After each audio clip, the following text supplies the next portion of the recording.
Howdy. All right. All right. Wow. Wow. Awesome. Very cool. Thank you. You guys can grab a seat. So, bonus session. Are you ready? All right. I want to have a conversation with you about choreography. And I believe choreography is everything. If you think about what Dave has shared with us on the stage, everything's choreographed. The trial closes every 7 minutes, the message, the structure. And so I want to have a conversation with you about marketing choreography. And really, it is about the message on stage, but it also is the message that leads up to the stage, that's delivered on the stage, and then after. How many of you have heard that fortune is in the follow-up? Absolutely. And so what I'm going to break down for you, I love examples. I'm kind of like Carrot Top in a way. I got to have my props, right? And so I want to take you into the marketer studio and show you what we did to generate 6 figures at an event where we couldn't sell. Anyone interested? Yeah? Who here is speaking right now in an environment where you can't sell? Let me see your show of hands. Make a direct sale from the stage, run to the back room. Okay, perfect. Whether or not you can or can't sell, this is going to benefit you big time. And I think about this coming from, how do I add value? At the end of the day, no matter the strategies that you learn, the techniques, what I want you to remember is, how can I add value? Come back to that question. And if you spend some time with that question, things will open up for you. And so I always think about, how can I add value to the audience, to my subscribers, to my team members? And I keep that in mind as I also keep in the thought and the thinking of, how do I build choreography into it? So we were speaking at an event, Dave was speaking at an event called the GKIC Super Conference, and one of the things that we had was a breakout room. So immediately you have to understand your environment. You have to understand what the rules of the game are. And so in this particular case, we were in a breakout room with others speaking. How many of you have been to an event where you've seen breakout rooms or been a part of it as a speaker? Yeah, absolutely. So the first thought as a marketer is, I say, oh, I have competition. Because the number one thing is, just because they're there at an event doesn't mean they're going to show up, right? I always think worst case scenario, right? I always think that, because if I have a solution for that, then I can overcome that objection. I can overcome and put the odds in my favor. And so immediately, my first thought is, how do I get as many people into Dave's room as possible? How do I add value to the audience members that are there, that may want to go to the pool, that may want to stay up in their room? How can I convince them and let them know that, gosh, if they just come see Dave speak, their life will change? Does that make sense? All right, so here's what we did. The first thing is, in any event that's out there, there's usually an event program, right? And so there's an opportunity for us to advertise into that program. And so what we did is, we put this ad into the actual program. This actually was engineered to be on the back side of the front cover, which is prime real estate. So if you have this opportunity at an event where you advertise or put an insert in, the back cover, the inside of the front cover, and then also, you know when you plop one of those down on the table and it folds open like that? Those are prime spots too, right? So if you notice, we were at a Dan Kennedy event, GKIC, and I used the name Dan Kennedy. Who are they there to see?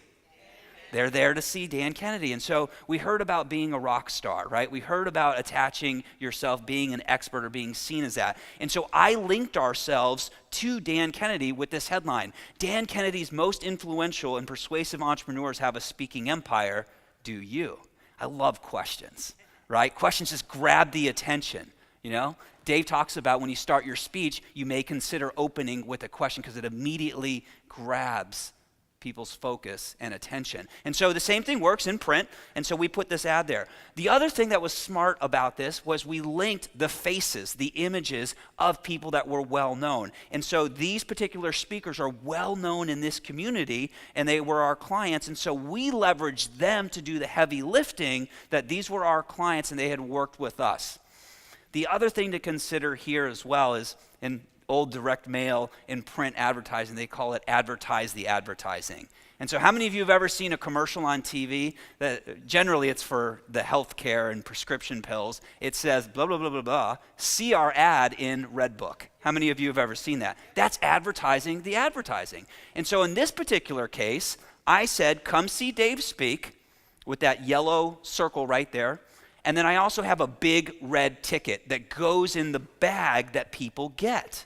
So I told them to look for the big red ticket right there to give them more information. So not only did I advertise Dave's session by giving away a free lunch here, that's in the yellow circle, I also said, hey, take a look in your bag for the big red ticket.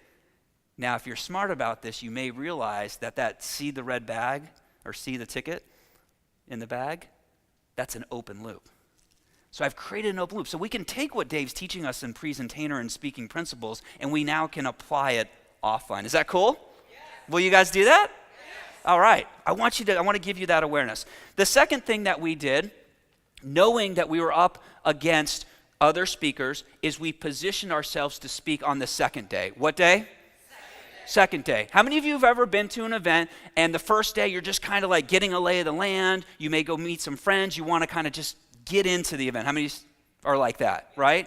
So you're kind of busy, you're in that mindset. And so if you're speaking, to speak on the first day sometimes can be a challenge, especially if you're trying to get them to come see you. And the reason why is they're in that event mode, as I just described.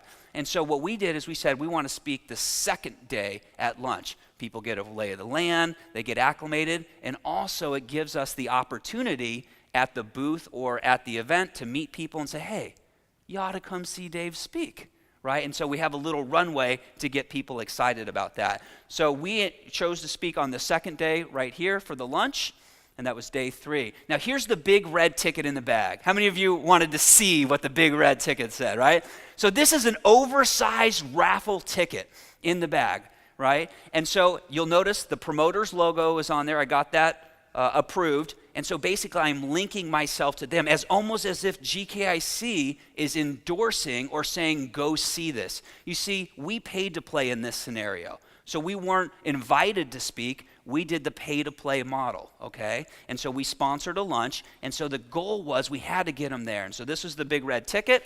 On here it says GKIC and Speaking Empire presents Dave's session, right, essentially. Now if you'll notice, when you're in an event, life is crazy, right? You've got vendors in the hallway, the phone's ringing, you're trying to get your lay of the land, you've got that bag in your hand. So you've got to have an overabundance of information. So if you'll notice on this ticket 3 times, it's 11:30 to 1, it's in the Pine Room, come see Dave speak, multiple times, right? So don't be afraid to overdo it, because some people just look at that ticket and literally just read it and they walk to the scenario. I'm going to show that to you in a minute. You ready?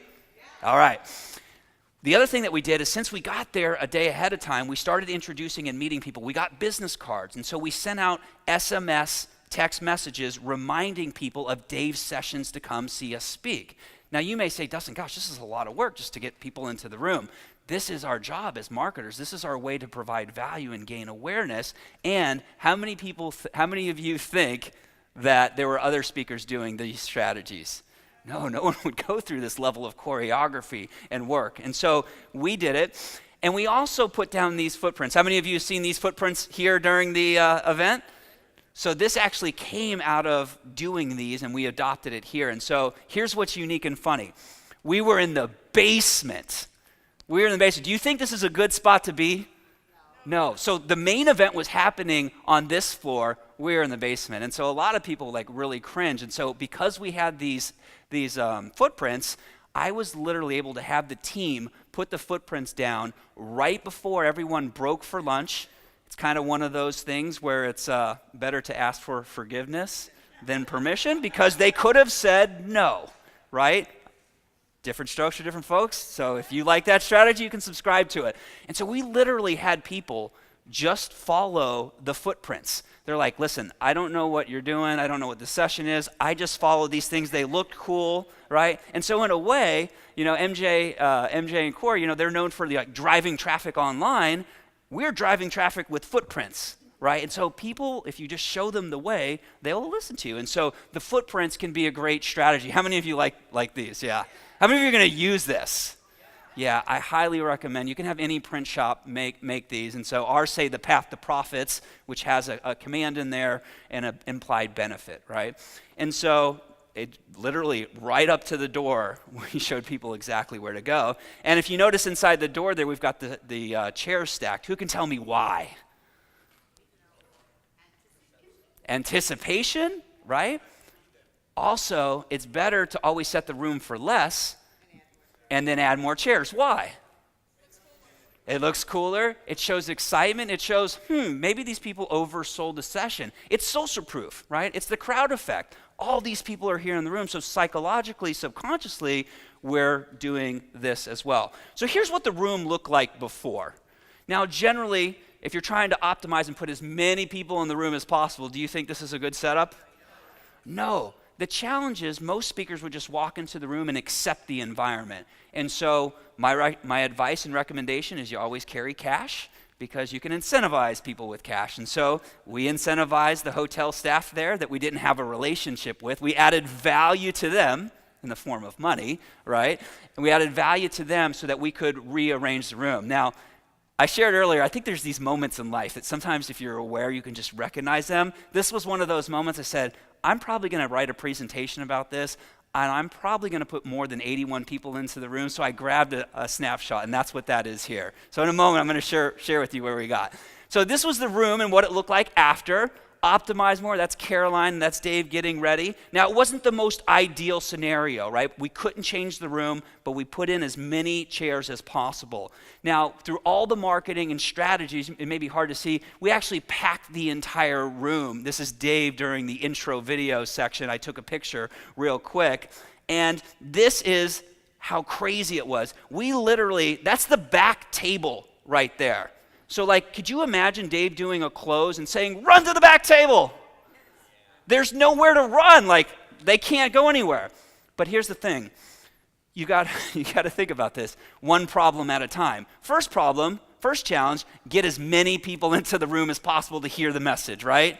You can always fix the next one. And so what we ended up doing was I let everyone know, I say, hey, listen, there's going to be a crazy stampede effect here, and so we're going to have to move you at the end of the event, or at the end of Dave's talk. Are you okay with that? And everyone was willing and accommodating. They actually liked to see the rush. And so we actually had people out the door to get this session. So again, it's the choreography and it's the adding of the value, reminding people, getting them excited about the session. How many of you are here as a result of seeing Dave speak at someone else's event or doing a lunch? Let me see your show of hands. Yeah, that's about 10% of the room. This is one of the strategies that we use. And of course, I had to take a selfie in the picture there just to show the proof. Now, the other thing that we did to influence is we handed out a speaker handout. So as people were walking in the room, we could influence. Now, here was the cool thing. We had a line out the door because it was a small entrance in. And so as they were waiting to see Dave, what were they doing with this handout? They were reading it. They were selling themselves. You'll notice all the industries we worked up. Mr. Dave Van Hoos's bio, right? So that position of power. How many of you like this idea that you could sell someone before they even see you? Absolutely. So my advice is if you can influence and have a handout or something ahead of time to give to people before they see you, this will work out in your favor. Now, of course, we have the intro video, which you've seen countless times, so we use that as well. I want to share one more strategy with you, what we did. I'm wondering if Dave, I'm going to ask you, I'm going to check in with you. Did Dave share having the promoter introduce you as a strategy? Great. This is taking it to that whole nother level. So oftentimes when the promoter or the person of power introduces you, they got a million things going on in their head, right? They're running a big event, right? They're thinking about other things. And so they may be your best friend, and they may forget all the credibility points about you. And so I come prepared. I actually have a pre-written up script that we hand to the promoter just in case it's someone that's not as elegant on the stage or just in case they forget. So this is a pre-written script, and if you notice, I put visuals on there to make it human. Like, hey, you're introducing Dave. Let's have some fun. Let's have some excitement. So I got a picture of Dave and then Dave in the new Flash costume there. Now, I know some people don't want to read. How many of you are not script readers? Like you wouldn't read from it, right? Great. I'm okay with that. I got bullet points for you. So I've got a bullet point introduction. So you always want to be prepared for when you come on. I was on Brandon's show, gave him bullet points on his radio show, gave him bullet points as to introduce me, right? So I have this prepared. Now you've all seen the flash drive, so we'll skip over that. So the flash drive, by the way, if you don't know, there's nothing on it. What? There's nothing on it? No, there's stuff on it. But what this does is this sends you to a website where you opt in and you get everything that Dave had promised you. So everything that Dave said that you're going to get for signing up and getting the flash drive, for those of you that did that, you are going to get it. But it's going to direct you to a website where people opt in. Is that cool? Here's why this is powerful. How many of you have ever been at a trade show and like overnight the vendors leave all their stuff out, like the free pens and the balls and all that, and people walk by and grab it? How many of you have seen that? Yeah, great. I'm happy. I'm thrilled by that because I leave these flash drives out. When we go to an event, I get people to take these and I get opt-ins overnight. Is that a cool strategy?